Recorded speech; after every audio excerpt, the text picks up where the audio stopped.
และเรื่องราวน่ะเจ้าก็ได้ไปหานายบ้านเพิ่นอยู่บ่เพราะว่าไปหาแล้วมื้อเช้านี่ก็ทางในบ้านแล้วก็คอยกับเจ้าหน้าที่เพิ่นไปรับเมียคอยมื้อเช้านี่ฮะแล้วก็พ่อแม่คอยมานำให้น้องโดยเพิ่นบอกว่าบ่ต้องเป็นห่วงเพิ่นว่าถึงเจ้าหน้าที่อ๋อเพิ่นแล้วแต่เพิ่นว่าโดยแต่ลูเพิ่นว่ากเจ้าผู้หนึงน่ะบ่ได้ไปบ่ไปหมดเลยใช้เว้าวานนี้ว่าจงไว้ผู้หนึงแต่เขาบอกเจ้าหน้าที่เขาบอกมื้อนี้ว่าบ่ให้เหลือจักคนเขาบอกว่ามื้อหมดเอา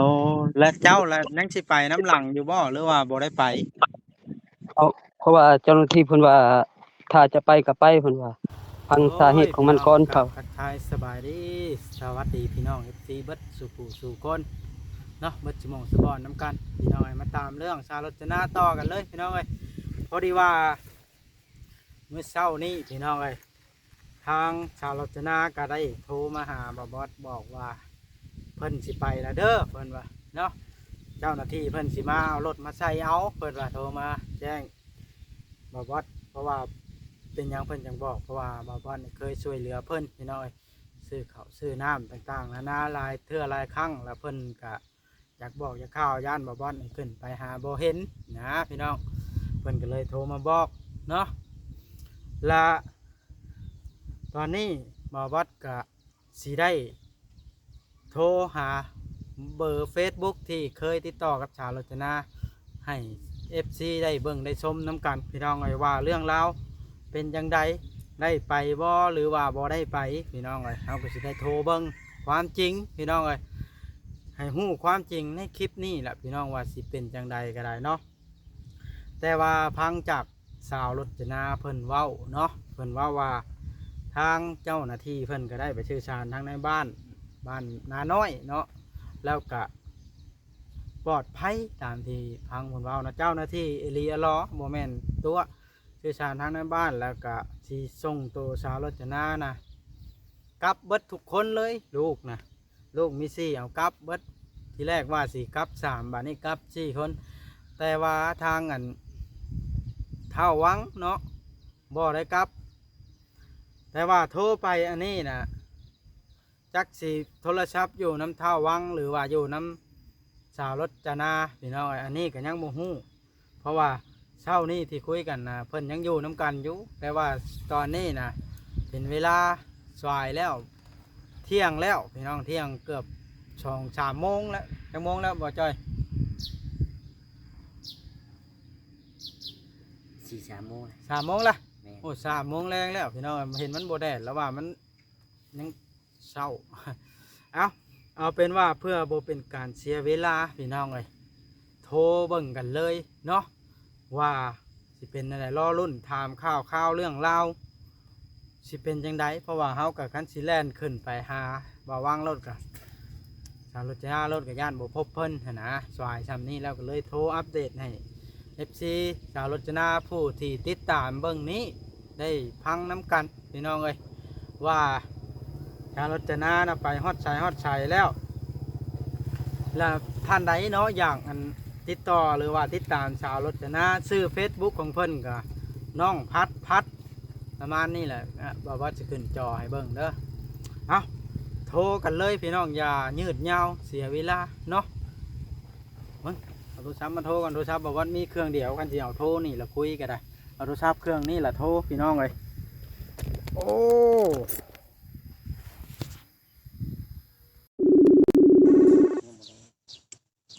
ได้ประสานงานมาเลย ยังบ่ฮู้ว่าความไทยหรือบ่ว่าเลยเจ้าอยู่นาเด้เนี่ย คอยมื้อเฮือนแล้วแต่ไปแล้วไปประมาณ10โมง9โมงนี่แหละเมียเจ้าน่ะไปจากเฮือนแล้วบ่ โดยแม่นแต่ว่าโทรศัพท์น่ะบ่ได้เอาไปโดยแม่นโอ้และเรื่องราวน่ะเจ้าก็ได้ไปหานายบ้านเพิ่นอยู่บ่เพราะว่าไปหาแล้วมื้อเช้านี่ก็ทางในบ้านแล้วก็คอยกับเจ้าหน้าที่เพิ่นไปรับเมียคอยมื้อเช้านี่ฮะแล้วก็พ่อแม่คอยมานำให้น้องโดยเพิ่นบอกว่าบ่ต้องเป็นห่วงเพิ่นว่าถึงเจ้าหน้าที่เพิ่นอ๋อแล้วแต่เพิ่นว่าโดย แต่ลูกเจ้าผู้หนึงเราบ่ได้ไปบ่ ไปหมดเลย ใช้เว้าวานนี้ว่าจงไว้ผู้หนึง แต่เขาบอกเจ้าหน้าที่เขาบอกมื้อนี้ว่าบ่ให้เรือจักคนเขาบอกว่ามื้อหมด เอาแล้วเจ้าแล้วยังสิไปน้ำหลังอยู่บ่หรือว่าบ่ได้ไป เขาเพราะว่าเจ้าหน้าที่เพิ่นว่าถ้าจะไปก็ไปเพิ่นว่าฟังสาเหตุของมันก่อนเขาเดี๋ยวถึงบ้านเดี๋ยวนั่งรถจะนาเดี๋ยวกลับมาอยู่มันเป็นอากาศถ้าลงไปได้แล้วเฮาสิลงไปนะ ทางเว้านี่อันชาวรจนาเนี่ยหลังจากว่าดำเนินสิข้ามไทยตอนนั้นล่ะยังบ่ได้ดำเนินเฮ็ดสัญชาติลาวเนาะ โดยเฮาก็พูดเพราะว่าตอนนั้นติดตัดเลยเด้ว่าตัดเป็นคนลาวแหละ เราบ่ได้ใส่ใจเนาะ ที่เพิ่นเพราะว่าเอาค่อยไปขึ้นกรุงก็ว่าอนุญาตให้สุดท้ายคือมันเป็นไปแบบนี้ สุดท้ายมาเอาเมียเจ้าไปจากเจ้าอีกแล้ว อ่า ขึ้นฮอดเมียบ่บานนี่ ก็ยังบ่ฮู้หันใจจนบ่ได้พุ่นยังคิดเบิ่งก่อนลองเบิ่งก่อนจัก 2-3 มื้อก่อน แต่ว่าบัตรเจ้าก็ยังอยู่เนาะยังบ่ได้เบิดอายุ โดยอ๋อสร้างเป็นให้เพิ่นขึ้นรถจักโมงชาวรจนานะ 9 โมงกว่าๆนี่แหละ 9 โมงเช้าเนาะ โดย โอ้ตัวสร้างเป็นอีหลีอันนี้เพิ่นว่าบ่ต้องเป็นห่วงเนาะข้ามไปนี่ญาติพี่น้องบ่ฮ้องรับก็มีเจ้าหน้าที่ทั้งนั้นประสานงานกันแล้ว โดย โอ้อยากติดต่อชาวรจนานี่ต้องโทรหาไผนี่ เฮาก็ยังบ่ฮู้เอาเบอร์เจ้าหน้าที่ก็เฮาก็ยังบ่มีนะ แต่ว่าโทรศัพท์ชาวรจนาน่ะเจ้าเอาไว้เนาะ เพราะว่าเฮาเอาให้ลาวแล้วลาวบ่เอา โอ้แสดงว่า ลาวมื้อเช้านี่ลาวให้ค่อยไปนํเพราะว่าเจ้าหน้าที่เพิ่นว่าไปนํกันบ่ได้เพิ่นว่าต้องได้แยกทางกันคนละเส้นทางถ้าไปก็เฮาว่าอะไรเพิ่นว่าเจ้าหน้าที่ฝั่งไทยเพิ่นบ่ได้รับเอาคนต่างดาวรับแต่คนไทยอย่างเดียวเขาว่า โอ้โดย เมียเฮาบอกว่าเลยบ่อยากกลับ อ่า เราบ่อยากกลับผู้เดียวเราว่ามันเป็นนี้ โอ้เมียเจ้าน่ะอยากอยู่นํเจ้า โดย อืม เราเพราะว่าเราห้องให้ในจังนี่แม่บอกว่าบ่ต้องห้องให้ถ้าถึงบ้านได้โทรมาเดี๋ยวก็ให้ค่อยนี่ลงไปเฮาว่า อ๋อโดย ได้โทรมาเฮาว่าเดี๋ยวลง แต่ว่าเรื่องราวเจ้าหน้าที่จะฮอดในบ้านครั้งนี้เป็นที่เรียบร้อยเนาะ โดย โอ้บ่ต้องห่วงถ้าเพิ่นเฮ็ดตามกฎหมายอันนั้นนะ โดยแม่นแห เพิ่ ละ นเฮ็ดตามกฎของบ้านเมือง โดย แล้วมันมีแต่ว่าคันเจ้าขึ้นฮอดลูกขึ้นฮอดเมียล่ะมีแต่ว่าตามลงไปเฮ็ดงานอยู่พุ่นบ้านนี่เนาะ โดย ก็ดีได้บ่วางเอ้ยเพราะว่ามันจังบ่ได้ขอข้าวขอน้ำกินไปทำงานอยู่พุ่นมันจังมีกินมีอยู่หั้นนะ โด บ้าน ย เพิ่นมันมีหน้าที่การงานทำได้ โดยเฮาก็บอกอยู่เด้เฮาอยากบ่มีเงินไปนี่แหละถ้าเมีย2 มื้อ 3 มื้อโทรมานี่จักสิหาเงินอยู่ไสเฮาก็กังวลกังวายเรื่องเงินเฮาบัดนี้ เออโอ้มันต้องมีวิธีเองเนาะเจ้าการให้แม่ยืมให้ก็ได้ญาติพี่น้องทั้งแม่ก็มีอยู่เด้ โดยมีอยู่แต่ลองเบิ่งก่อน อ่า สาเหตุของมันแบบว่าเฮายังบ่เข้าใจเลย มันยังเฮาก็ยอมรับหมดเลย เจ้าบ่เข้าใจเรื่องไหนอะนะเล่าให้ข้อยฟังหน่อยว่า เฮาบ่เข้าใจบ่ว่าตอนนั้นอนุญาตให้แล้วคือมันเป็นไปแบบนี้เฮาสิงงๆเรื่องนี้แหละ อ๋ออนุญาตให้อยู่นํกันแล้ว เปลี่ยนแปลงหมดเลยเด้แม่นยังเฮาก็ยอมหมดถ้าเห็นต่อไปข้างหน้านี่เฮ็ดจังได๋เฮาก็ยอมหมด มันบ่เกี่ยวกันดอกอันน่ะมาวางอันนั้นน่ะมันเป็นข้อตกลงระหว่างเมียกับเจ้า อันนี้มันเป็นกฎของบ้านเมือง อันนี้น่ะถ้าชาวรจนาบ่เปลี่ยนสัญชาติหรือว่าอันนั้นก็เจ้าหน้าที่เพิ่นน่ะสิบ่ให้อยู่ อ๋อ เพราะว่าเพิ่นเฮ็ดตามกฎของบ้านเมืองนี่ โดย ตอนอันนั้นน่ะมันเป็นข้อตกลงระหว่างเจ้ากับอันเมียเจ้าเฉยๆคันตีแล้วสาวรจนาสิกลับปะตอนนั้นแต่ว่าอันนี้เจ้าบ่ตีก็อยามันอันนี้มันเป็นแบบว่ากฎของเจ้าหน้าที่เพิ่นกฎของบ้านเมือง เว้ากันตอนนั้นบอกว่าเฮาย้ายเข้าใบสำเนาเฮาเลยว่าอยู่คือมันเป็นไปแบบนี้เฮาว่า แล้วบ่ได้ย้ายเลยเนาะ เฮ็ดบัตรสปอร์ตให้เมียเจ้าว่าสุดท้ายคือบ่เห็นเฮ็ดบัตรเฮาว่าเฮ็ดบัตรข้าวหั่นเด้บัตรข้าวคามอันนั้นนั่นแหละ อ๋อ เอาแล้วเฮาว่างงแล้วเฮาว่าบัดนี้ เจ้าค่อยฮู้อยู่ค่อยว่าเพิ่นอัน เจ้าบ่เว้าขออนุญาตนำเพิ่นบ่อยากให้คนไทยน่ะมาอยู่ลาวแล้วมาขอทุกข์ยากค่อยสงสัยว่าเจ้าหน้าที่เพิ่นน่ะประสานงานกันกับเจ้าหน้าที่ฝั่งไทยแล้ว โดยแม่นฮู้เพราะแล้วว่าเพิ่นประสานกันเรียบร้อยแล้วเพิ่นบ่อยากให้คนไทยคนของเพิ่นน่ะตกทุกข์ได้ยากเพิ่นละหาวิธีเอาความ โดยเพราะว่าเพิ่นเห็นในคลิปว่าคลิปใดก็ขอข้าวขอน้ำกินเด้เพิ่นบ่อยากเห็นคนประเทศเพิ่นน่ะตกอยู่ในกิจกรรมแบบนั้นแล้วเพิ่นประสานงานกับเจ้าหน้าที่ฝั่งลาวแล้วให้เจ้าหน้าที่ฝั่งลาวน่ะเอาไปส่งโดยน่าจะเป็นแบบนั้นโดยแบบนั้นแหละเนาะประมาณเพราะว่าทางพ่อทางแม่ทางพุ่นก็เขายังบ่ฮู้เรื่องหยังเลยนะอ๋อแต่ว่าการรจนาน่ะตั้งแต่ออกไปแล้วนี่มานี่น่ะเจ้ายังบ่ได้คุยกันเลยเนาะ โดยโอ้ดีสาสู้เด้อบ่วังเด้อโดยเจ้าก็ขึ้นฮอดลูกอยู่บ่ตอนนั้น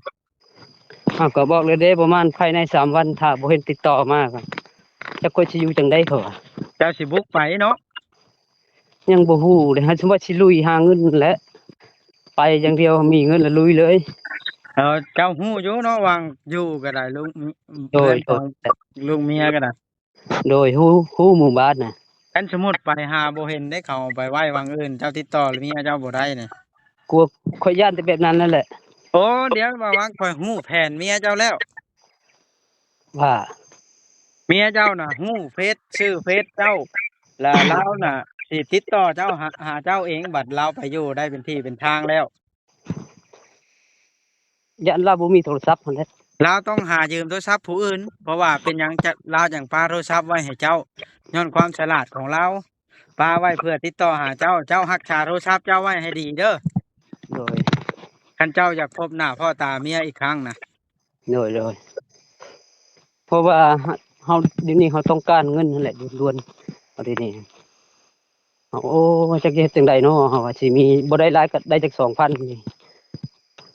เจ้าเสียไปเฮ็ดหยังสิไปทำไปหาเมียหาลูกนี่แหละอ๋อคันได้ล่ะสิตามเมียไปเลยโดยตามไปอ่าเฮ็ดงานประมาณได้จักเล็กจักน้อยเฮาจึงค่อยกลับมาบัดนี้เฮาบอกเมียเลยเด้เดี๋ยวเจ้ากับปล่อยใจเย็นๆก่อนปล่อยให้เพิ่นเป็นทิศเป็นทางก่อนโดยให้เมียเจ้าน่ะไปอยู่เป็นที่เป็นทางก่อนโดยตามก็ติดต่อมาเองอดเอาขึ้นฮอดก็ได้โดยบ่เป็นหยังดอกฮอดมือเจ้าหน้าที่เพิ่นดูแลดีอยู่แล้วโดยเพิ่นบ่ปล่อยให้ประชาชนเดือดร้อนดอกแต่ก็ฮู้อยู่แต่เฮาเป็นห่วงขึ้นฮอดนะเว้าง่ายๆซะเนาะโดยอ๋อเจ้าย่างไปไสคือเสียงเจ้าย่างเปิดกล้องให้ข้อยเบิ่งหน่อยย่างว่าไปทางตามหยังนี่แหละดูๆเลๆย่างมาไปหน้าทางไปมาหน้าอ๋อเจ้าย่างไปนาบ่อ๋อไปหาเห็ดเพาะมาขายบ่บ่ได้หาเฮ็ดพวกกุแกงกินนี่อ้ายนี่ได้บ่เห็ดปวงฮะบ่ได้2-3ดอกนี่พอได้แกงกินนี่อ๋อข้าวเด้ข้อยซื้อมาให้2ชอบมื้อนั้นเบิดแล้วบ่ยังอยู่เฮือนนั่นแหละอ๋อบ่มีฮอดผู้อยู่กินบาดนี้เนาะเมียบอกว่าเดี๋ยวเขาติดต่อมาถ้าถึงบ้านถึงบอกว่าสิมีนี่นะโอ้บ่ข้อยเบิ่งจากหน้าตาเจ้านี่แยกกันบ่ได้ดอกกับชาวรจนามันคือกันขนาดเลย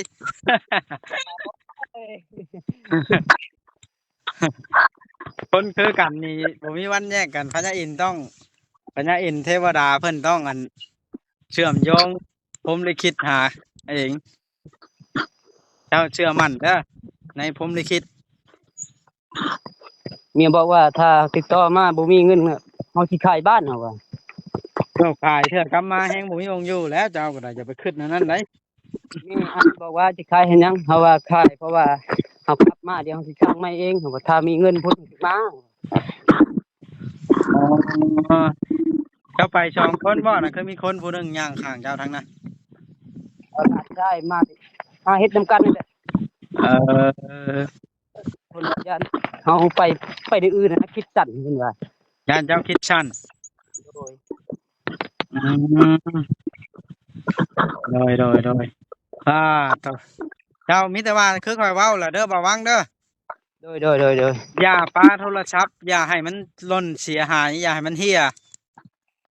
นั่นแหละรักษาไว้คันเจ้าอยากติดต่อกับเมียนะเมียเจ้าน่ะชื่อ Facebook เราเองอยู่แล้วเพราะว่าเฟซนี่เราเป็นผู้ตั้ง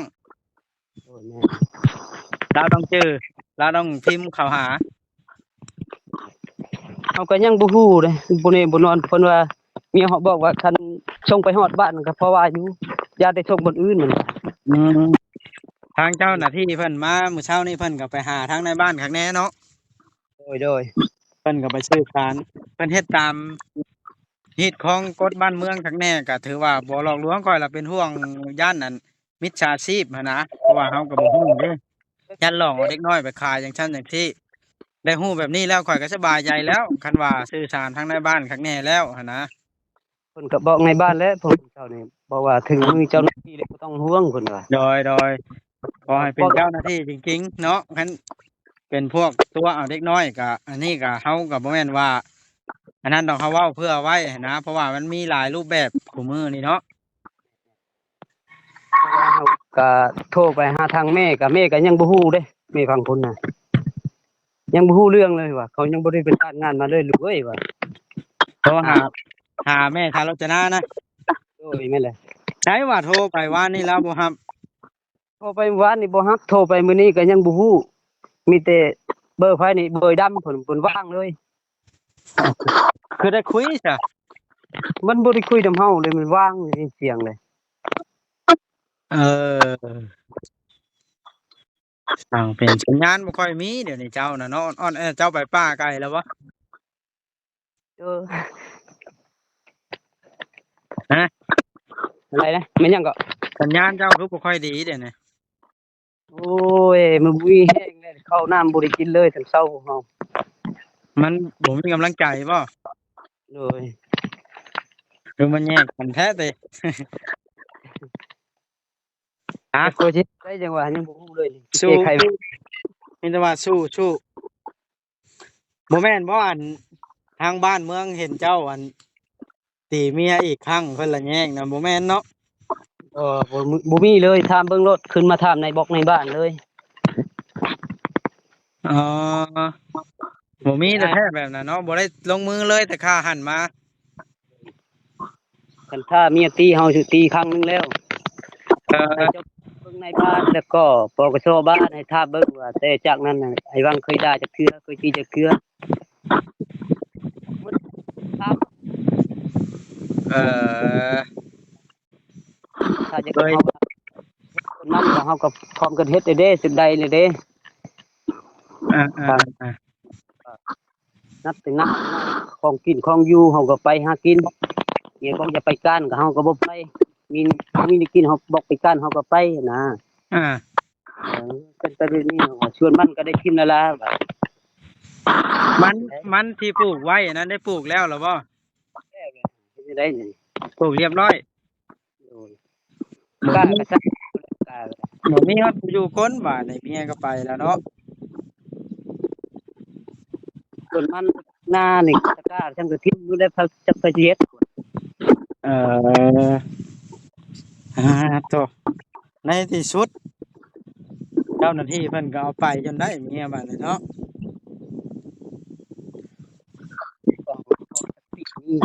เอาเริ่มต้นใหม่แล้วเริ่มเฮ็ดสวนมันเฮ็ดนาแล้วเฮาก็เฮาจักจากเฮาเสียดายเฮาว่าเฮากลับมาเฮาก็ทุกข์คือเก่าว่าข้อปีนี้ได้บ่ได้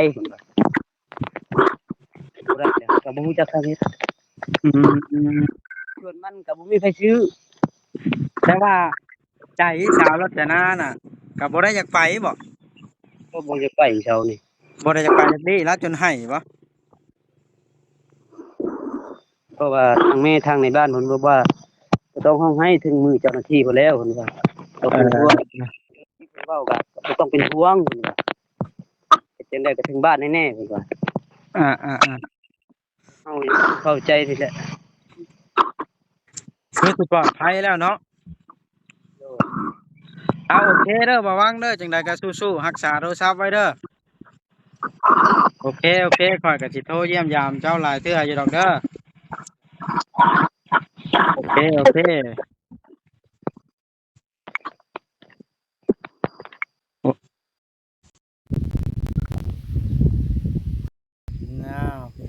คุยกับเบาวังเป็นที่เรียบร้อยแล้วก็โอ้ถือว่าชมเชยทั้งเจ้าหน้าที่เพิ่นเนาะพี่น้องเพิ่นก็ได้เดินเรื่องให้อย่างเป็นทางการเป็นที่เรียบร้อยแล้วพี่น้องเอ้ยชาวรถนาตอนนี้ก็ได้กลับไทยแล้วพี่น้องเอ้ยหรือว่าจะเป็นจังใดก็รอเบิ่งตอนต่อไปเฮาก็สิได้โทรอัปเดตถามข่าวนำมาวังเพิ่นพี่น้องเอ้ยหลายท่าน FC ว่าตัวพี่น้องเอ้ยว่าชาวรถนาตัวบัดสืบเข้าไปนี่คือเรื่องจริงนลีได้พี่น้องเอ้ยชาวรถนาเพิ่นก็ห้องให้เพิ่นว่าบ่อยากกลับ